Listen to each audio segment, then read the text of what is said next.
Countdown. Top 10 Countdown. It is useless to resist us. Counting down the 10 biggest hits of the week. Oh, yeah. Only here on Metro's number 1, 90.7 Love Radio.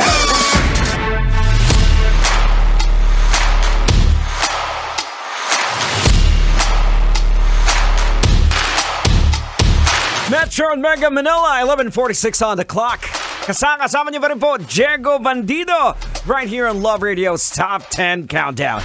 Now, welcome po dito sa ating Love Radio's Top 10 Countdown. Love Radio presents.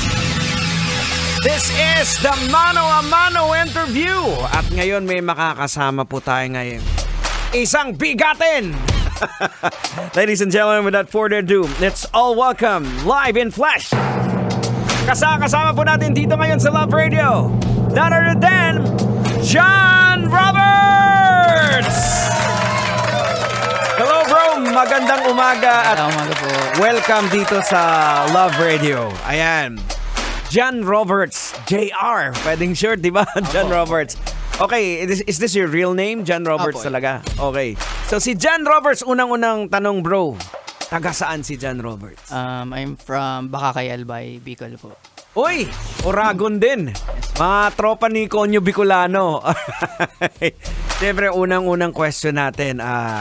Your kind of music, nasa alternative ka, right? Yes. So, paano nagsimula ang isang John Roberts? So, I started busking po.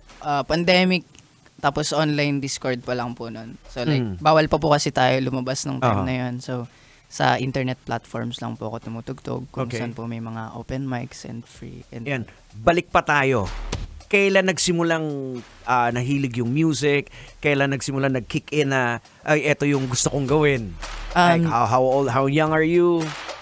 Nag-start din po ako like around 2019 senior high school. So ngayon 23 na ako. So like siguro mag 4 years pa lang po ako sa music scene. Balik pa tayo ng mas ilang taon ka? Gusto kong malaman yung ilang taon ka nung nahilig ka sa music, like yung ba 3 years old, 5 years yes old? Po.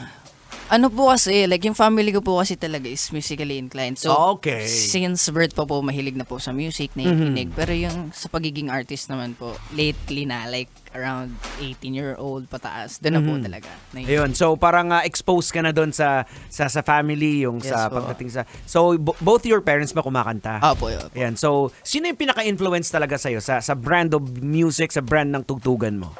Influence top of my sa family Ay, sa family po. Sa family. Yung lola ko po. Lola mo. So, rakista yung lola mo. Parang gano'n. Iba din sila. More likely, ano naman po siya, like ballad. Parang mga kanta nila, Pula Desma, mga gano'n. So, yung lola mo talaga mostly yung... Kasi sa family, di ba, pag merong... pag kumakanta, meron pa ngayon, pinapatayo ka sa mesa na maliit ka. Sige. Hindi ba sa mga family gathering? Sa totoo. Sa akin naman dati pinapasayaw. Sayaw ka na para sa'yo bibigyan ka ng pera. So, sa'yo, may isa talaga sa family na talagang yung nag-hone, yung tinuturuan ka kasi nakikita yung potential, which is your lola. Yes po, yes.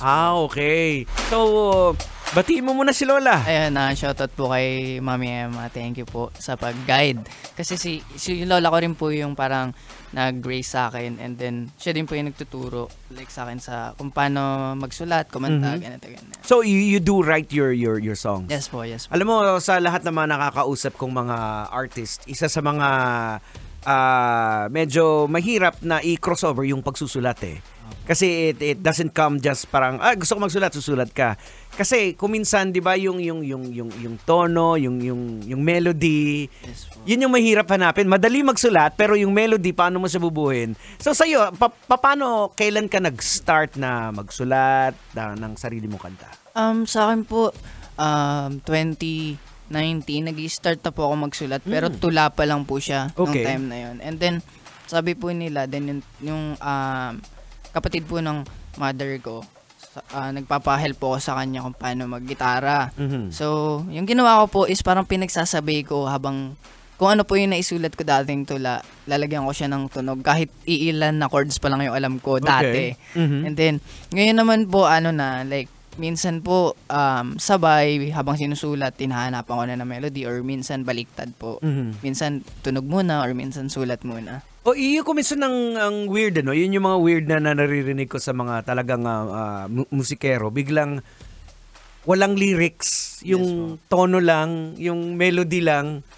So, tapos meron din ako, yun nga, gaya ng mga lagi ko binabanggit, may mga kilala ko na parang madaling araw, biglang may pumasok lang na lyrics o may gigising, i-record. Buti nga ngayon may cellphone na nire-record. Nung panahon talaga dati, merong hardcore ako na nakilala talaga na tuwing magkikita kami, bro, alam mo, alas sa madaling araw, nagising ako, sinulat ko talaga.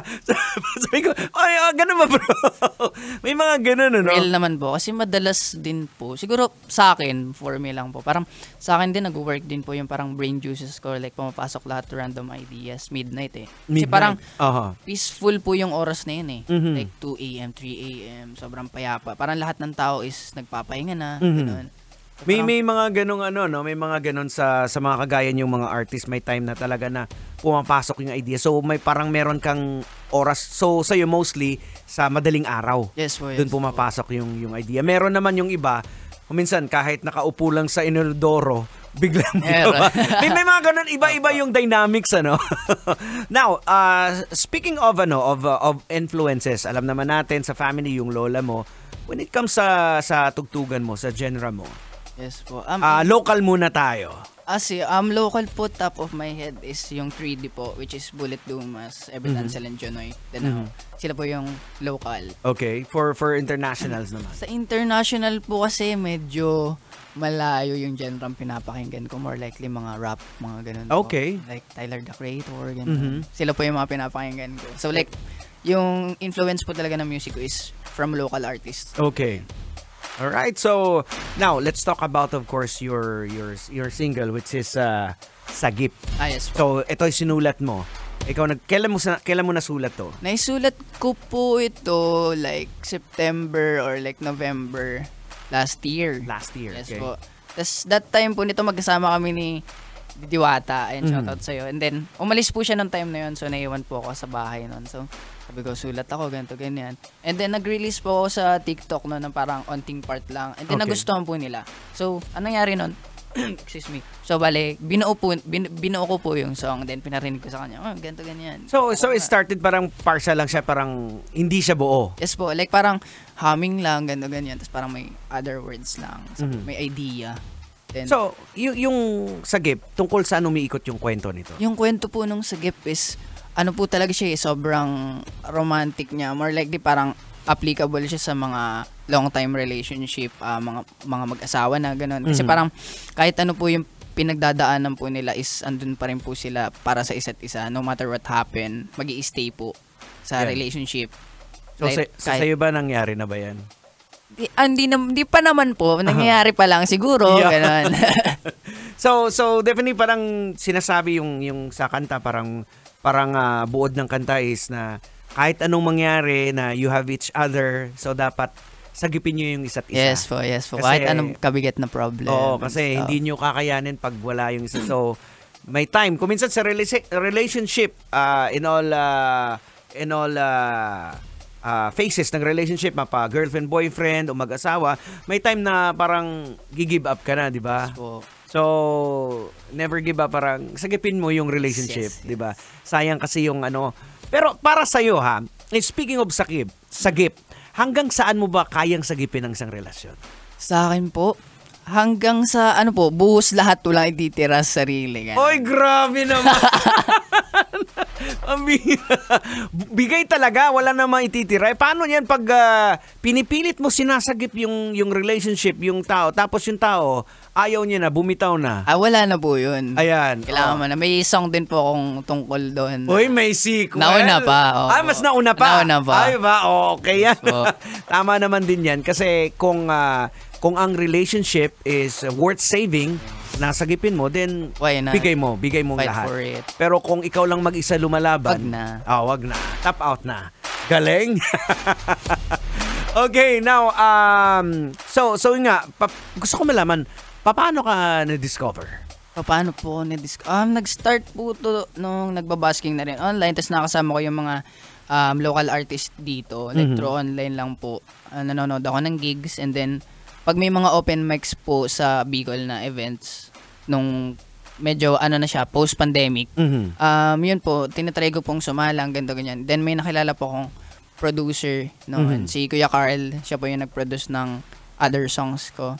And then, nagsunod-sunod na po yun hanggang sa may mga ibang artist na ako nakilala sa internet. Tapos, napunta po ako sa bilang like legit na recording artist dahil kay Dilaw yun, pinitch niya po ako sa company, ganito yun, sa label. Tapos yun na po, nagtuloy-tuloy na po siya. Pero when you start doing this, do you envision yourself na hindi po, I will go to the big league, makakarating ako. Like ngayon, itong moment na to, na nandito ka ngayon sa Love Radio, pinapakinggan ka sa lahat ng mga taxis, Grab, naka-live din po tayo sa millions of viewers natin sa Facebook and TikTok.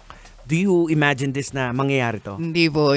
Like, dati lang po kasi is fanboying lang po ako ng mga OPM artist and international. So, pumupunta lang po ako ng gigs para manood. Okay. Pero, tas nung kumakanta po ako nun, like, parang trip-trip lang, passion lang po, ganun. Tas phone lang, and-upload ko lang. Then, hindi ko po ina-expect lahat talaga na nangyayari ngayon. Talaga? Yes po.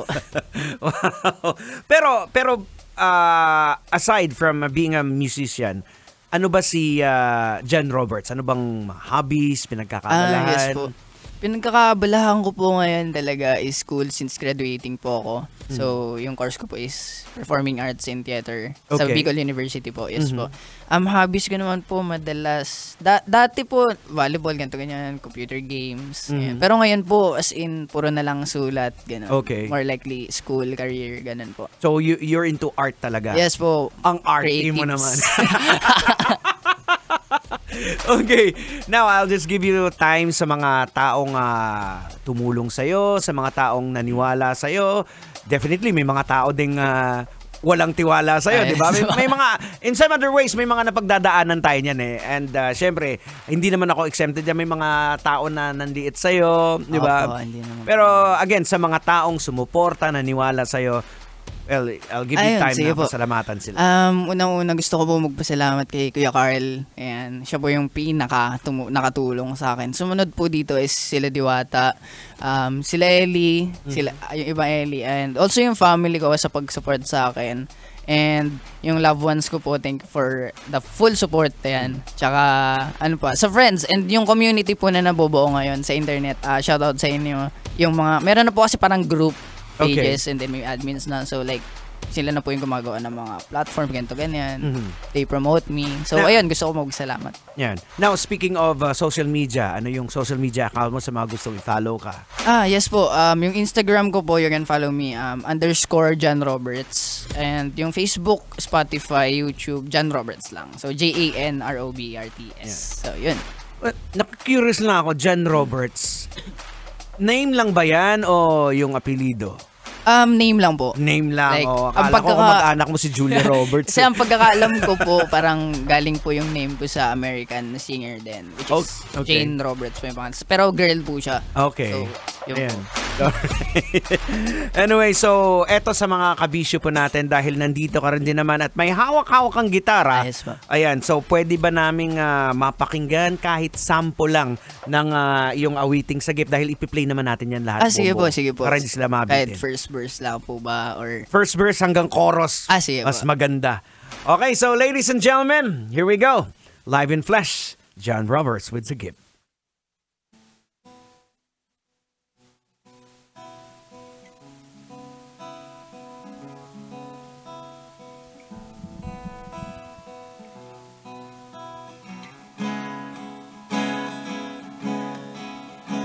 Handa akong manatili hanggang sa iyong pagkalma,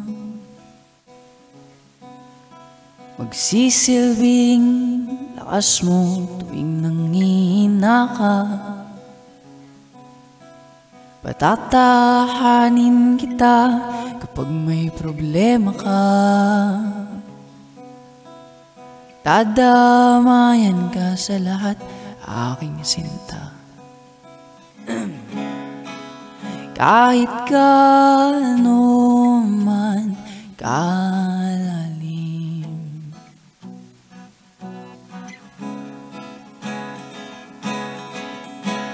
ay akin niyang lalanguyin.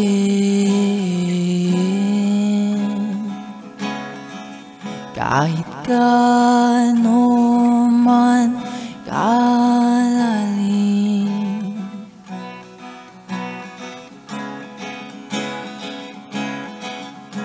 handa akong manatili hanggang sa iyong pagkalma.